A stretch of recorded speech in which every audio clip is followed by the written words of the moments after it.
কিছু মুহূর্তের জন্য আবিরের দৃষ্টি স্থির হয়ে রইল। আবিরের মলিন চাউনি দেখে তানবীর নিজের রুমে দরজা থেকে ডাকলো, কি হয়েছে ভাইয়া? বন্ধ দরজা থেকে মনোযোগ সরালো আবিরের। তানবীরের দিকে না তাকিয়ে ছোট করে বলো, কিছু না। নিজের রুমের দিকে পা বাড়াতে যাবে তানবীর পুনরায় বলল, ভাইয়া তোমার কি কিছুক্ষণ সময় হবে? কেন? এমপি তোমাকে দেখা করতে বলছিল। আমাকে কেন? জানি না, সামনে নির্বাচন হয়তো সেই বিষয়ে কথা বলবেন। কিছুক্ষণ অপেক্ষা কর, ফ্রেশ হয়ে আসছি। আচ্ছা। আবির ফ্রেশ হয়ে তানবীরের সঙ্গে বেরিয়ে গেল। মেঘ রুমে বসে বসে হ্যান্ডপ্রিন্টের কাজ করছিল। বেশ কিছুক্ষণ যাবৎ মিমের একটা ড্রেস কাজ করছে। ড্রেসের কাজ শেষ করে বন্যাকে ছবি পাঠিয়েছে। কিছুক্ষণের মধ্যে ছবি দেখে বন্যা কল করেছে। দু বান্ধবী প্রায় 30 মিনিট গল্প করছে। বন্যা জামা কাপড় সেলাই করতে পারে। মেঘ যেহেতু হ্যান্ড প্রিন্টে শিখে ফেলেছে, দু বান্ধবী মিলে অনলাইনে বিজনেস করবে। সেই বিজনেসের টাকা দিয়ে তারা দেশের সুন্দর সুন্দর জায়গাগুলো ঘুরবে, তারপর দেশের বাইরে ট্যুর দিতে যাবে। যখন যা ইচ্ছে করতে পারবে, কারো কাছে অনুমতি নিতে হবে না। এসব নিয়েই আড্ডা দিচ্ছিল। কথা শেষ করে মেঘ ড্রেসটাকে নিয়ে হুটোপুটি করে নিচে নামলো। আম্মু, কাকিয়া, আব্বু সবাইকে দেখানোর জন্য। সবাই প্রশংসা শুনতে শুনতে মেঘের গাল দুটো লজ্জায় লাল হয়ে গেছে।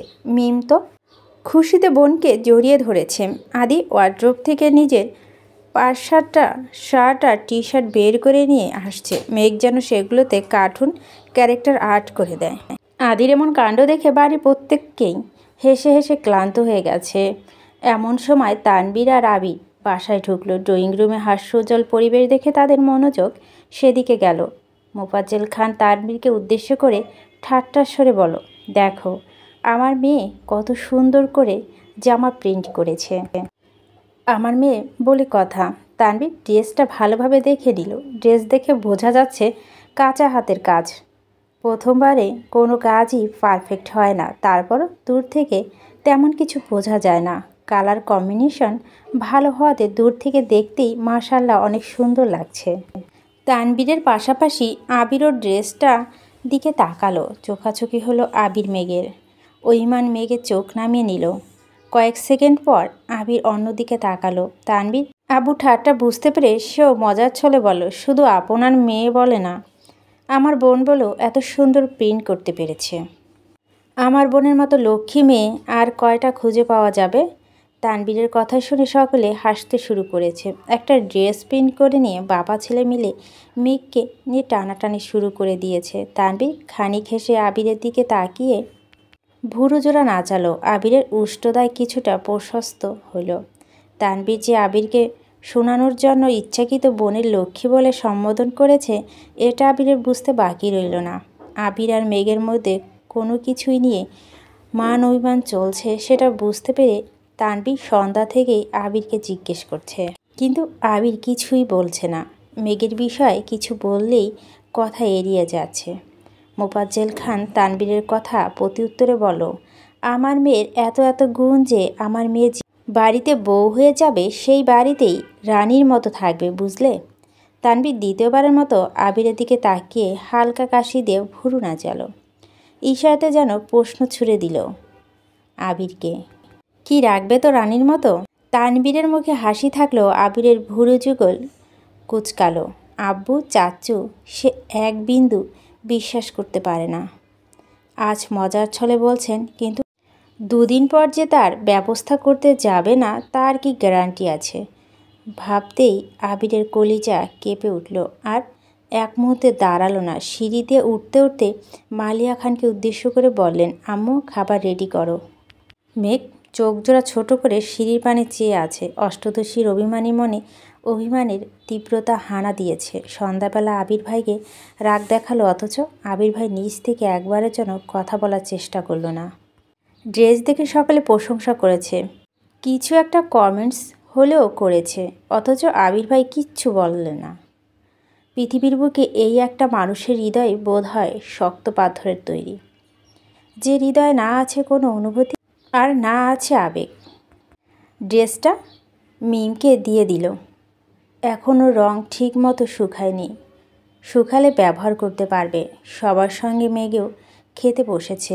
আবির একটা ব্যাগে ল্যাপটপ আর কিছু জামা প্যান্ট নিয়ে নিচে এসেছে, ব্যাগ রেখে খেতে বসেছে। খুব তাড়াহুড়োতে খাবার শেষ করেছে।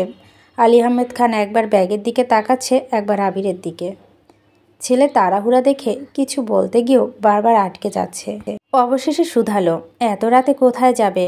কাজ আছে। আসবে কখন? 3-4 দিন পর। অফিস? ঢাকাতেই থাকবো, সমস্যা নেই। অফিসে সময় মতো চলে আসবো। ঢাকাতে থাকবে মানে?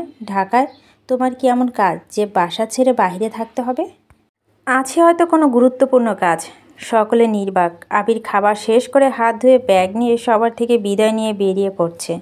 সকলের মতে মেঘও স্তব্ধ হয়ে গেছে। কথাবার্তা নেই, হুট করে বাসা থেকে বেরিয়ে গেলেন। এসব কাজ ছেলেদের পক্ষে সম্ভব। বাইরে রাত কাটানো, বড়দের মুখের ওপর কথা বলা, বেপরোয়া চলাফেরা সব স্বাধীনতায় ছেলেদের। মালিহা খান রান্নাঘর থেকে বেরিয়ে আসতে আসতে বলেন, আপনাকে কতবার বলছি ছেলেকে বিয়ে করাতে। ঘরে বউ থাকলে এভাবে রাত বিরাতে বাইরে ঘুরতে পারবে না। আচ্ছা, দেখছি। দেখতে দেখতে 3 দিন কেটে গেল। আবির এখনও বাসায় ফিরেনি। অভিমানী মেঘ সারাক্ষণ নিজেকে ব্যস্ত রাখে যেন আবির ভাইয়ের কথা মনে না পড়ে। মিম আদির সঙ্গে খেলাধুলা করে, টিভি দেখে, ক্লাসে যায়, অথচ সারাদিনে ব্যস্ততার মাঝে হঠাৎ করে বুকের ভেতর থেকে দীর্ঘশ্বাস বেরিয়ে আসে। কারো কণ্ঠ শোনার জন্য মনটা ছটপট করতে থাকে। সহ্য করতে না পেরে কল দিলে সেই পাথুরে হৃদয়ের মানবকে। পরপর 2বার কল দিলেও অথচ রিসিভ হচ্ছে না। মনকে সান্ত্বনা দিচ্ছে, হয়তো ব্যস্ত আছে। কিন্তু মনটাও মাঝে মাঝে সান্ত্বনা মানতে চায় না। মনটা যেন চিৎকার করে বলছে তাকে লাগবে, মানে লাগবেই, এখন এই মুহূর্তেই লাগবে। মনের কথা রাখতে 3য়বারের মতো ডায়াল করলো, অথচ নো রেসপন্স। 5 মিনিটের মধ্যে নিশ্চুপ বসে রইল মেঘ। বারবার ফোনের দিকে তাকাচ্ছে। মনে হচ্ছে এই বুঝি সেই পাথুরে মানবের কল আসলো। নিজের প্রতি রাগ আর অভিমান বেড়েই চলছে। নিজের রাগ করে নিজেই বেহায়ার মতো কল দিচ্ছে, অথচ আবির ভাই রিসিভ করছেন না। রাগে ক্ষোভে একসময় 2 চোখ বেয়ে পানি পড়তে শুরু করছেন। বিকেল পেরিয়ে রাত হয়ে গেছে, অথচ আবির ভাইয়ের কোনো খবর নেই। প্রায় 10টার দিকে আবির কল ব্যাক করেছে। একবার রিং হতেই মেঘ সঙ্গে সঙ্গে রিসিভ করলো। ওপাশ থেকে আবির বলল, সরি, কাজে ব্যস্ত ছিলাম, ফোন দেখিনি। প্রখর অভিমান মুহূর্তে গলে পানি হয়ে গেল। মেঘ ফুঁপিয়ে কাঁদতে শুরু করে দিয়েছে। আবির উদ্বিগ্ন কণ্ঠে শুধালো, মেঘ, কি হয়েছে তোর? এই মেঘ। সঙ্গে সঙ্গে কল কেটে দিয়েছে মেঘ। আবির কলের পর কল করছে, অথচ রিসিভ হচ্ছে না। প্রিয়সীর মলিন চেহারা যেখানে আবিরের হৃদয়কে ক্ষতবিক্ষত করে, সেখানে তার প্রিয়সী কাঁদছে। কিছুক্ষণের মধ্যেই আবিরের বাড়িতে ফিরল। ড্রয়িং রুমের সোফায় বসে ইকবাল খান নিউজ দেখছিলেন। আবিরকে দেখে চিন্তিত কণ্ঠে বলেন, তুই না আর 2 দিন পর আসবি বলছিলি? জবাবে আবির বলল, ইচ্ছে হলো তাই চলে আসছি। আবির দ্রুত পায়ে সিঁড়ি দিয়ে উঠে মেঘের রুমে ঢুকলো। মেঘ বিছানায় উপর হয়ে শুয়েছিল, হয়তো ঘুমিয়ে পড়েছে। আবির ব্যাগটা চেয়ারের উপর রাখতেই মেঘ উঠে বসেছে। সিক্ত চোখে এক পলক আবিরকে আপাতমস্তক দেখে চিবুক নামিয়ে নিল। আবিরের মেঘের কাছাকাছি এসে প্রশ্ন করল, কি হয়েছে তোর? মেঘের নিস্তব্ধতা দেখে আবির মেঘের কপালে হাত দিয়ে জ্বর পরীক্ষা করল। কপাল ঠান্ডা, তবে হলোটা কি? কয়েকবার মেঘকে জিজ্ঞেস করার পর সাড়া না পাওয়া আবিরের বিছানার পাশে ফ্লোরে বসে পড়েছে।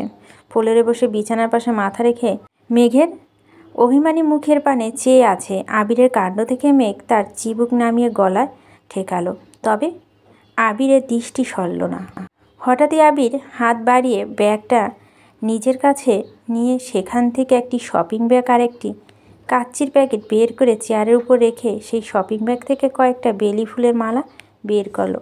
মেঘ আর চোখে মালাগুলোর দিকে তাকিয়ে সহসা মুখে অন্যদিকে ঘুরিয়ে ফেলেছে। আবির মোলায়েম কণ্ঠে ডাকলো, ম্যাম। মেঘ আবিরের দিকে তাকিয়ে ভেংচি কেটে বিড়বিড় করে বলল, আহ্লাদি ডাকে মেঘে রাগ ভাঙবে না। মেঘ পুনরায় মুখ ঘোরালো। আবির মৃদু হেসে বলল, হৃদয়ে বহিছে প্লাবন, তীব্র ব্যাকুলতা, তুই আমার নির্বৃত্তে যতনে রাখ বেলি ফুলের পুষ্পমালা। মেঘ কপাল কুঁচকে চোখ গোল গোল করে তাকিয়ে রাগান্বিত কণ্ঠে বলল, এসব ভাবের কথা আমায় শোনাতে আসবে না, সব কিছু মাথার উপর দিয়ে যায়।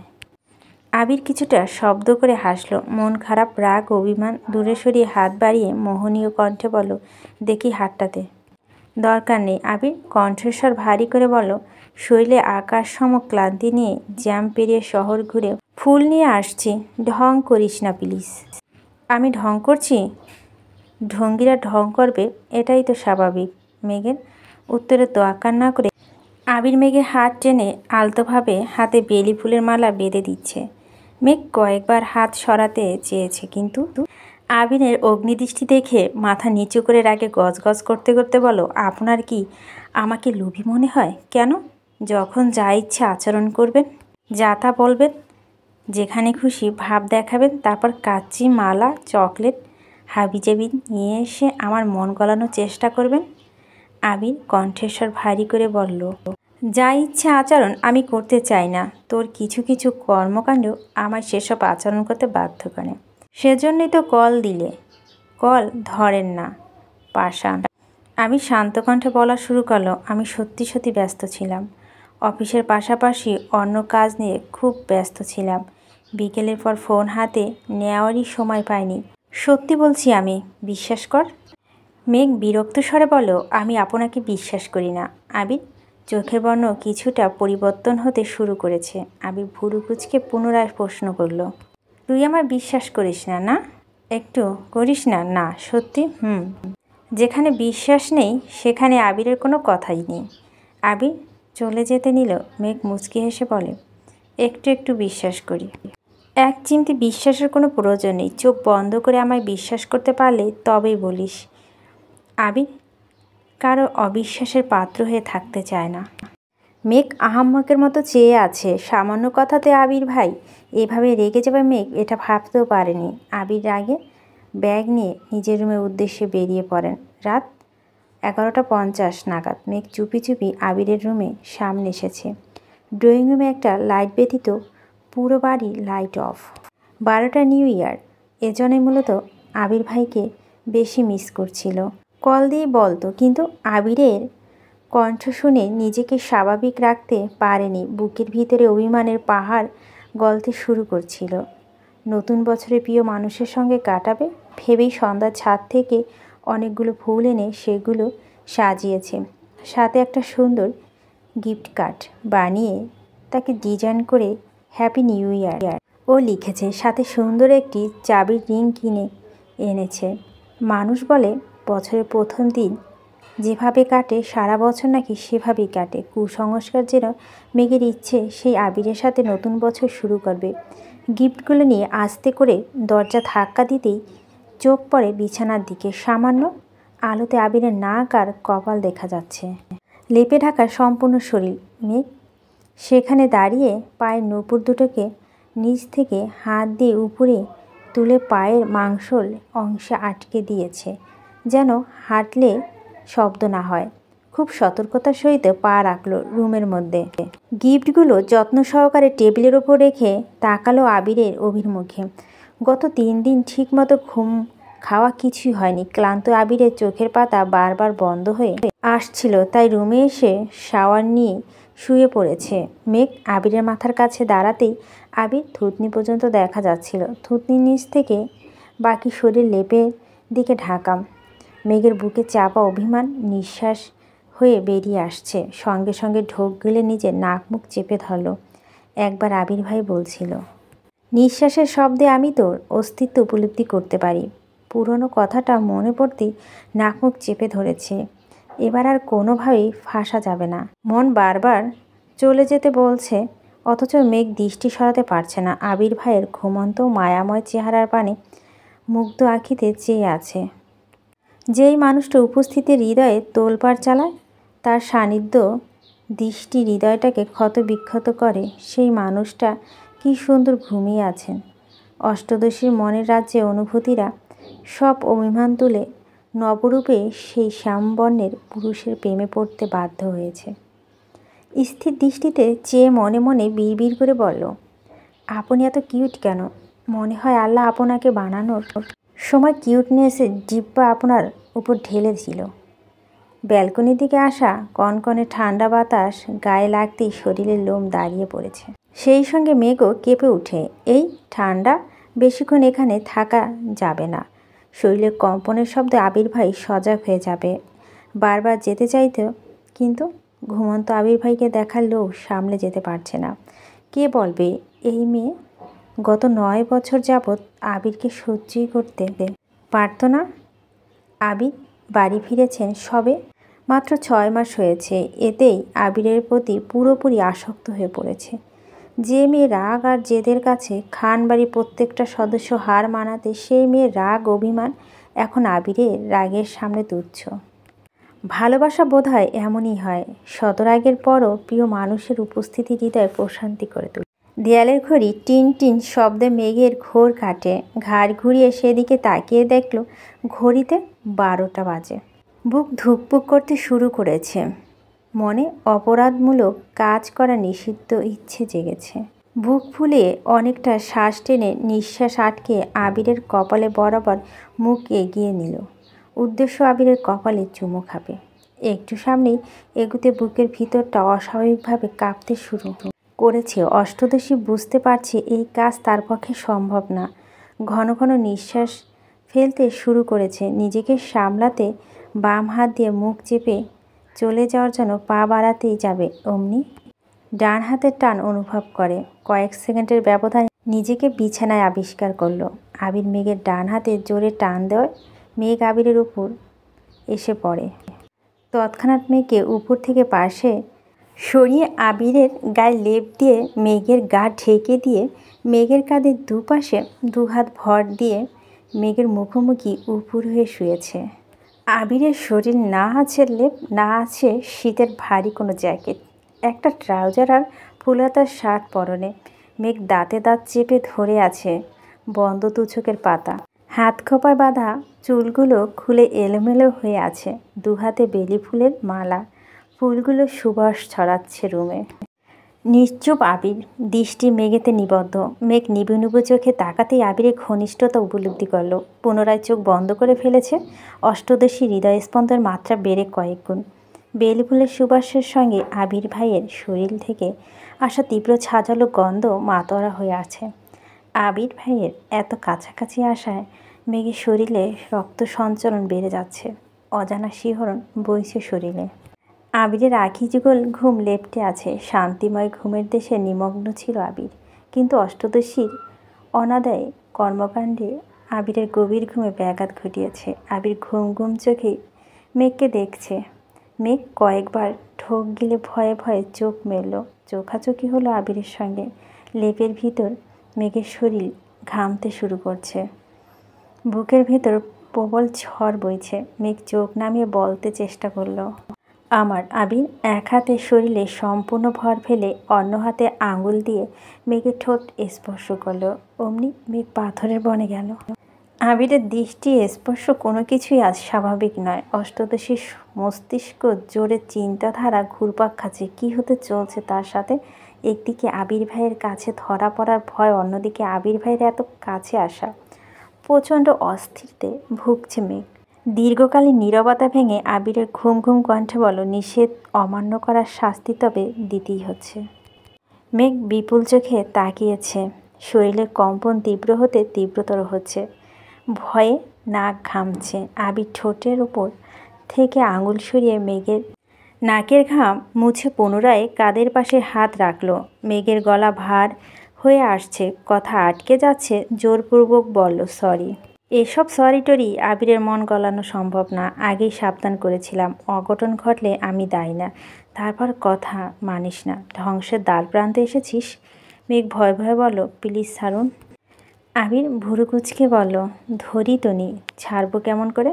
সরুন, আমি যাব। এত সহজে তো সরছি না ম্যাম। আপনি অপরাধ করেছেন, শাস্তি আপনাকে পেতেই হবে। মেঘ চোখ বন্ধ করে ফেলেছে। আজ তার সঙ্গে কি হতে চলছে সে নিজেও জানে না।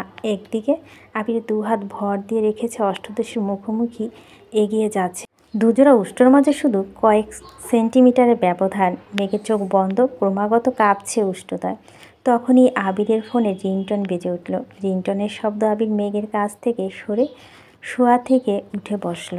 মেঘের এলোমেলো চুলের নিচে আবিরের ফোন। মেঘ মাথা তুলে হাত বাড়াতেই ফোনটা হাতে নিয়ে স্ক্রিনে তাকিয়ে দেখল মালা নামে সেভ করা নাম্বার থেকে কল আসছে। ফোন এগিয়ে দিল আবিরের দিকে। মেঘের লজ্জায় লালিত মুখমণ্ডল মুহূর্তে বদলে গেছে, ক্রোধের চোখ দুটো জ্বলছে। মালা নাম দেখে আবির সাইলেন্ট করে ফোন পাশে রেখে দিয়েছে। মালা আপু রাত বিরাতে আবির ভাইকে কল করে, এটা মেঘের সহ্যই করতে পারছে না।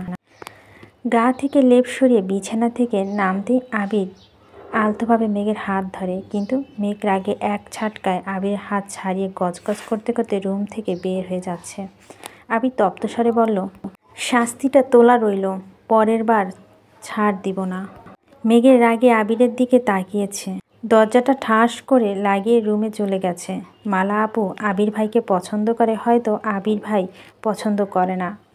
মিমের বলা ঘটনা যদি সত্যি হয়, তবে মালা আপু হাতে আশিক নাম আবির ভাই লিখিয়েছেন, আর সেই কাজ মেঘের জন্যই করেছেন। মেঘ সবই বুঝতে পারছে, কিন্তু এত রাতে মালা আপু কল দেওয়ার সেই মেনে নিতে পারছে না। আজ মেঘ দেখেছে বিদায় রাগ করছে, সবসময় সে তো দেখে না। তবে কি প্রতিদিনই মালা আপুর সঙ্গে আবির ভাইয়ের কথা হয়, মেঘের রাগ বেড়েই চলছে। মালা আপু থেকে আবির ভাইয়ের প্রতি বেশি রাগ হচ্ছে। কেটে গেল কিছুদিন। মেঘ ইদানিং আবিরকে ইগনোর করে চলছে। আবির ভাইকে দেখলেই মালা আপুর কথা মনে হয় আর রাগে ফুঁসতে থাকে। আজ সভাপতি নির্বাচনের সময় বেশিরভাগ ক্ষেত্রে জনপ্রিয়তাকে প্রাধান্য দেওয়া হয়, তবে তানবীরের ক্ষেত্রে বিষয়টা একটু ঝামেলার।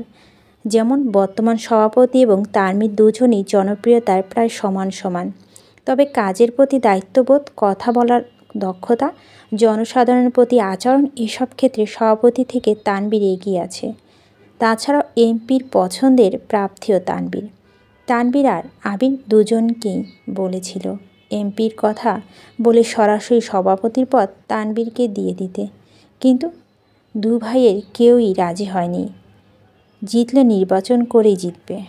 সকাল সকাল দু ভাই বেরিয়ে গেছে। বাড়ির মহিলারা যেন দুশ্চিন্তা করছে, তেমন তানবীরের আব্বু মোফাজ্জল খানও চিন্তায় আছেন। হাজার হোক একমাত্র ছেলে বলে কথা, উপরে যতই রাগ দেখাক না কেন, ছেলে যেই কাজ করছে সেটাতে যেমন সফল হতে পারে সে দোয়া করছেন তিনি। 2-3 বার আবিরকে কল দিয়ে খবরও নিয়েছেন। সারাদিন না খেয়ে ফলাফল অপেক্ষা বসে আছেন। সন্ধ্যার পরপর আবির মিষ্টি নিয়ে বাসায় ফিরেছেন। আবিরের পিছন পিছন তানবীরও প্রবেশ করল। সোফায় 3 ভাই আদি বসে আছে। মেঘ মিম ডাইনিংয়ে বসে গল্প করছে। আবির ঠুকেই ইকবাল খানকে শুধালেন, খবর কি? আবির হাসি মুখে বলেন, আলহামদুলিল্লাহ। 3 ভাই একজোটে বলেন, আলহামদুলিল্লাহ। মেঘ মিম দুজনই ছুটে এসে তানবীরকে প্রশ্ন করল, জিতেছ? তানবীর হেসে উপর-নিচ মাথা নাড়ে, কনগ্রেচুলেশন ভাইয়া। থ্যাংক ইউ বুনু, আজ থেকে তোর নতুন পরিচয়, তুই জেলার ছাত্রলীগ সভাপতির বোন। মিম গাল ফুলিয়ে প্রশ্ন করল, আর আমি? তোকেও কি আলাদা করে বলতে হবে? আচ্ছা ঠিক আছে, তুইও সভাপতির বোন। মিম আস্তে করে বলো, ট্রিট দিবা না? অবশ্যই দিব। আম্মু, বড় আম্মু, কাকিয়া সবাই তানবীরকে অভিনন্দন জানাচ্ছে। তানবীর ভয়ে আছে কখন জানি আব্বু বা বড় আব্বু লেকচার দেওয়া শুরু করেন। আবির মায়ের হাতে মিষ্টির বক্সগুলো নিয়ে সবাইকে মিষ্টি দিতে বলল। তানবীর সিঁড়ি পর্যন্ত যেতে মোজাম্মেল খান ভারী কণ্ঠে বলল, মিষ্টি ভাবি কেন দেবে? তানবীরের উচিত সবাইকে মিষ্টিমুখ করানো। তানবীর আঁকড়ে উঠলেন, আবু তাকে মিষ্টি খাওয়াতে বলছে, ভাবা যায়? তানবীর হাসি মুখে মিষ্টির বক্সগুলো থেকে একটা বক্স হাতে নিয়ে বড় আব্বু, আব্বু, কাকামণি, বড় আম্মু, আম্মু, কাকিয়া, আবি, মেঘ, মিম আদি সবাইকে নিজের হাতে মিষ্টি দিয়েছে। সেই সঙ্গে বড় আব্বু আর আব্বুর সঙ্গে বেশ কিছুক্ষণ কথা বলেছে। তানবীর ভেবেছিলাম রাজনীতির জন্য তাকে নিজের বাড়িতে সবসময় চোরের মতো চলতে হবে, অথচ আব্বু বড় আব্বু এত সুন্দরভাবে সাপোর্ট দিচ্ছে যে সে অভিভূত হয়ে যাচ্ছে। মেঘ রুমে গিয়েই তানবীরের সঙ্গে একটা ছবি খুঁজে বের করে ফেসবুকে অভিনন্দন পোস্ট করছেন। সেই পোস্টে মেঘের সব বান্ধবীরা লাইক কমেন্টস করছে। বর্ণা কনগ্রেচুলেশন লিখে কমেন্ট করছে। পরক্ষণে মনে হলো তানবীর ভাইকে কল দেওয়া উচিত, কিন্তু সাহস পাচ্ছে না। কি মনে হয় এসব ভেবে অবশেষে কল করলো। প্রথমবার রিসিভ হলো না, দ্বিতীয়বার রিসিভ হলো। সালাম দিয়ে উত্তর দিল। হঠাৎ কি মনে করে কল দিলে? কনগ্রেচুলেশন, তানভীর ঠাট্টা স্বরে বলো। বাহ, তুমি আমায় অভিনন্দন জানাবে তা তো কল্পনা করতে পারছি না। না মানে মনে হলো জানানো উচিত। যাক বাবা, মনে তো হয়েছে, থ্যাংক ইউ সো মাচ। এখন রাখি। শোনো, জি বলুন। আগামীকাল ফিরে আছো কেন? ছোটোখাটো একটা ট্রিট দিতাম। শুধু শুধু ট্রিট দেওয়ার কোনো প্রয়োজন নেই। শুনো মেয়ে, ট্রিট দেওয়া কখনো প্রয়োজনের আওতায় পড়ে না। এটা যার যার ইচ্ছে থেকে আসে। বিকেলে কল দিব, রেডি থেকো। শুনেন, বলো। আমি কিন্তু একা যাব না। তো কাকে নিয়ে আসবা? ট্রিট দিলে মেঘ আর আমাকে একসঙ্গে দিতে হবে। আমি একা যাব না। ঠিক আছে, তোমাদের ক্লাস শেষ হওয়ার আগে আমি ভার্সিটি সামনে থাকবো। আচ্ছা, আল্লাহ হাফেজ। আল্লাহ হাফেজ। কল কেটেই বন্যা মেঘকে কল দিয়ে সব কিছু জানিয়েছে। মেঘ আর বন্যা দুজনে আজ সকাল সকাল বেরিয়েছে তানবীরের জন্য গিফট কিনবে, সেটা রাতে প্ল্যান করে রাখছিল। দুজনেই ঘুরে ফিরে গিফট কিনে তারপর ভার্সিটিতে এসেছে। ততক্ষণে সাদিয়া, মিষ্টি, মিনহাজ, তামিম চলে আসছে। দুই একটা কথা বলে মেঘ আর বন্যা ক্লাসে চলে গেছে। মিনহাজ আর তামিম দুজনে বাহিরে দাঁড়িয়ে আছে। মিনহাজের মেঘকে সেই প্রথম দিন থেকে পছন্দ হলো। তামিম বন্যার উপর ওই রকমভাবে ক্রাশ খায়নি। তবে মিনহাজ আর তামিম সর্বক্ষণ একসাথে থাকায় দু বন্ধুর কথা বলতে বলতে একসময় কথা উঠে বন্যার বিষয়ে। মিনহাজ আর তামিম যেমন বেস্ট ফ্রেন্ড, মেঘ ও বন্যাও তেমন বেস্ট ফ্রেন্ড। মিনহাজ যেহেতু বন্যাকে পছন্দ করে, তাদের সম্পর্ক হলে সেই সাথে বন্যার তামিমের জুটি হয়ে গেলে তাদের বেশ মানাবে, এসব ভেবে মূলত বন্যার প্রতি কিছুটা সিরিয়াস হয়েছে। এখন মিনহাজ তামিমকে বোঝাচ্ছে যেন বন্যাকে আজকেই প্রপোজ করে। মেঘ যেহেতু আবিরকে পছন্দ করে, তাই মেঘকে হুটহাট প্রপোজ করতে গেলে কখনই মানবে না, বরং বন্ধুত্ব ভেঙে যেতে পারে। তবে বন্যা এখন পর্যন্ত কারো প্রতি কিছুই শুনেনি, তাই মিনহাজ তামিমকে এক প্রকার জোর করেই যেন বন্যাকে প্রপোজ করে। ক্লাস শেষ হওয়া মাত্রই মেঘ আর বন্যা গল্প করতে করতে বেরিয়ে পড়েছে। তামিমও তাদের সঙ্গে হাঁটছে। এক সময় তামিম বন্যাকে ডাকলো। দুজনই থেমে গেল। বন্যা স্বাভাবিক কণ্ঠে জিজ্ঞেস করলো, কিছু বলবি? হ্যাঁ বল। দেখ বন্যা, আমি এত ঘুরিয়ে পেঁচিয়ে কথা বলতে পারি না। তোর সঙ্গে প্রায় অনেক দিনই বন্ধুত্ব। তুই মেঘের দুজনেই খুব ভালো আর আন্তরিক। তবে ইদানিং আমার তোর প্রতি অন্যরকম অনুভূতি কাজ করছে, যেটা বন্ধুত্ব থেকেও বেশি কিছু। তুই যদি রাজি থাকিস তাহলে বন্ধুত্বের সম্পর্কের পাশাপাশি আমরা ভালোবাসার সম্পর্কে জড়াতে পারি। মেঘ হা হয়ে তাকিয়ে আছে। প্রথমবারের মতো কেউ বন্যাকে প্রপোজ করছে দেখে মেঘ খুব মজাও দিচ্ছে। কোচিনে থাকাকালীন বন্যা বলছিল প্রেম করলে ভার্সিটি উঠে করব। ভার্সিটিতে এটা প্রথম প্রপোজাল। বন্যা কিছুক্ষণ নীরব থেকে স্বাভাবিক ভঙ্গিতে বলতে শুরু করলো, তোর মনের অনুভূতি জেগেছে তা আমায় জানিয়েছিস, কিন্তু আমার মনে তোর প্রতি এরকম কোনো অনুভূতি নেই। আমি এখন কোনো রকম সম্পর্কে জড়াতে চাই না, আর সমবয়সী কোনো ছেলের সাথে তো নয়ই। তোকে বন্ধু ভেবেছি, সবসময় তাই ভাববো। এর বেশি কিছু ভাবার আমার পক্ষে সম্ভব না। সরি। বন্যা চলে যাচ্ছে। মেঘ আহাম্মকের মতো তাকিয়ে থেকে সে বন্যার পিছু নিল। তামিম ছেলে হিসেবে খারাপ না, দেখতো মাশাল্লাহ, দুজনকে মানাবে ভালো। মেঘ ভাবছিল হয়তো বন্যা রাজি হয়ে যাবে, না হয়ে ভাবার জন্য সময় নেবে, কিন্তু সরাসরি না করতেই মেঘ বেশ অবাক হয়েছে। মেঘ গেট পর্যন্ত ছুটে আসতেই তানবীরকে দেখল, আর সে গাড়ি নিয়ে এসেছে। মেঘকে ছুটতে দেখে গম্ভীর কণ্ঠে প্রশ্ন করল, ছুটছিস কেন? এমনি। বন্যার চোখে মুখে কিঞ্চিত রাগ। তানবীর দুজনকে এক পলক দেখে পুনরায় প্রশ্ন করল, কি হয়েছে বুনু? কোনো সমস্যা? না না, সমস্যা নেই। বল কি হয়েছে? অ্যাকচুয়ালি আমাদের একটা ফ্রেন্ড বন্যাকে মাত্রই প্রপোজ করছিল। গল্পের অংশটুকু ভালো লাগলে অবশ্যই লাইক শেয়ার করবেন, আপনার মূল্যবান মতামতটি জানাবেন।